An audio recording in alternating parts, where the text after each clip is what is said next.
السلام عليكم ورحمة الله وبركاته. معكم متخصص في علم الآثار المصرية أحمد عبد الحميد. أهلا بكم في قناة هيستوريا، ويا ريت لايك وشير، ويا ريت تعمل سبسكرايب عشان يوصل الفيديو للناس وعشان تشجعني لصنع المحتوى. النهارده هنكمل فيديوهاتنا.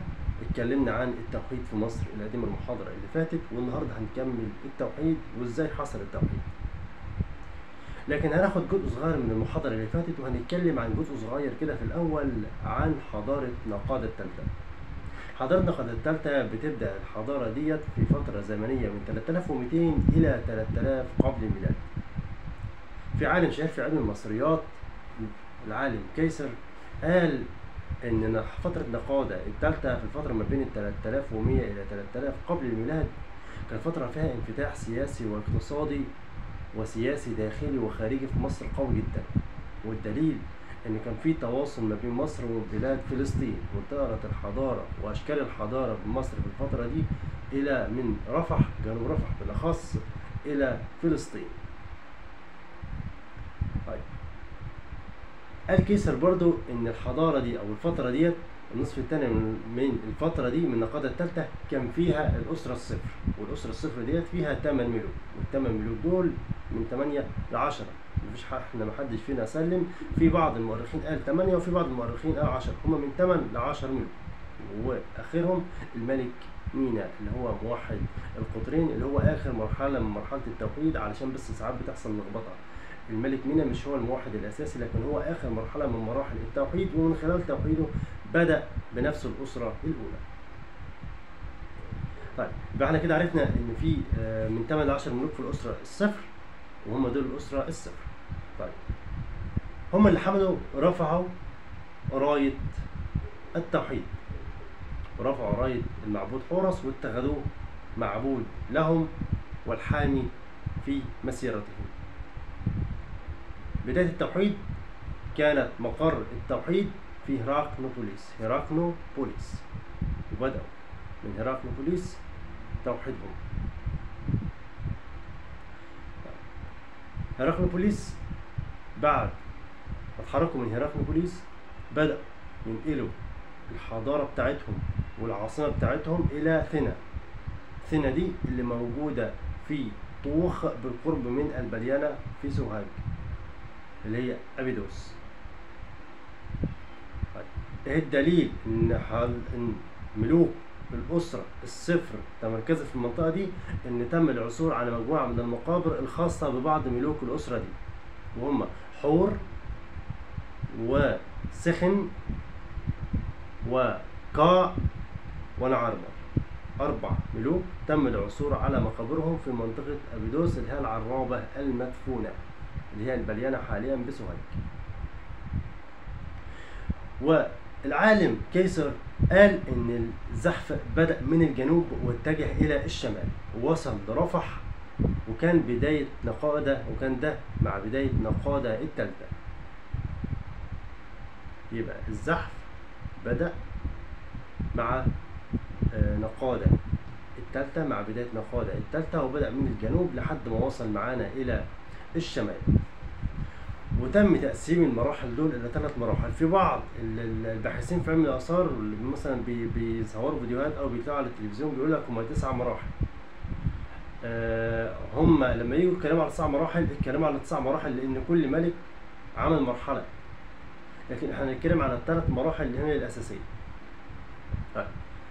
المرحله الاولى تمت ازاي؟ المرحله الاولى تمت من خلال المد الحضاري والسيطره السياسية على حدود منطقة أبو صير، منطقة أبو صير الملك اللي هي جنوب جرزة. تمام؟ يبقى المرحلة الأولى تم من خلال المد الحضاري والسيطرة السياسية على حدود منطقة أبو صير الملك جنوب جرزة.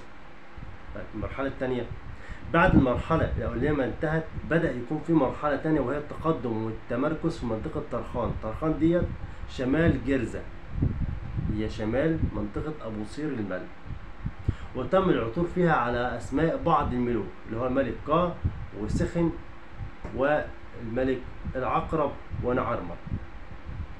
وعلى فكرة الملك قا أو سخن الاثنين نفس الملك، وفي ناس بتفصل الملك ده عن الملك ده، وفي ناس بتخلط الملكين على بعض انهم ملك واحد. طيب المرحلة الثالثة تم فيها فرض السيطرة على الشمال، واتخذت منف عاصمة لمصر اللي هي عاصمة الأرضين، الأرض الشمالية والأرض الجنوبية. يبقى عندي 3 مراحل. أول مرحلة هي المد الحضاري والسيطرة السياسية على منطقة أبو صير الملء اللي هي جنوب جرزة.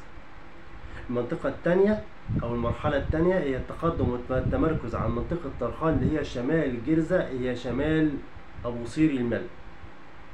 المرحلة الثالثة هي فرض السيطرة على الشمال، وتم اتخاذ منف عاصمة لمصر أو عاصمة الأرضين، تمام كده، وعاصمة الشمال والجنوب، منطقة منف ما بين الشمال والجنوب عشان تكون زي رمانة الميزان.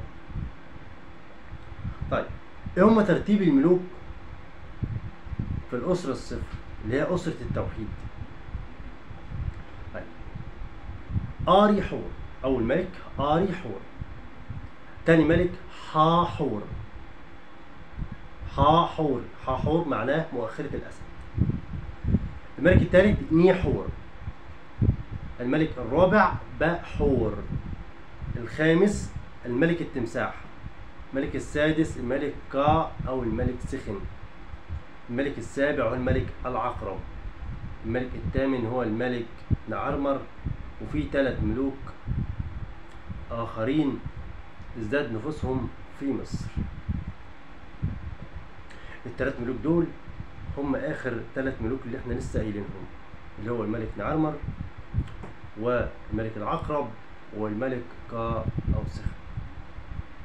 ال3 ملوك دول هم اللي زاد صيتهم في مصر بعيدا عن باقي ملوك الأسرة، وهم اللي تم العثور لهم على أسماء ليهم وعلى آثار تتحدث عن ما فعلوه أثناء فترة حكمهم. يبقى دول ال3 مراحل لحد ما تم مرحلة التوحيد، وبعد كده تولى حكم مصر الملك مينا وعمل وحدة في مصر، لكن الوحدة دي فيها بعض الألغاز، ده اللي هنتكلم عليه الحلقة الجاية إن شاء الله. تابعوني في الحلقة الجاية، هنتكلم عن التوحيد في عصر الملك مينا، وهنتكلم عن مينا وألقابه وأعماله وسياسته الداخلية والخارجية. ما تنساش تعمل لايك وتعمل زر الاشتراك عشان تتابعني وعشان تقوي المحتوى. والسلام عليكم ورحمة الله وبركاته.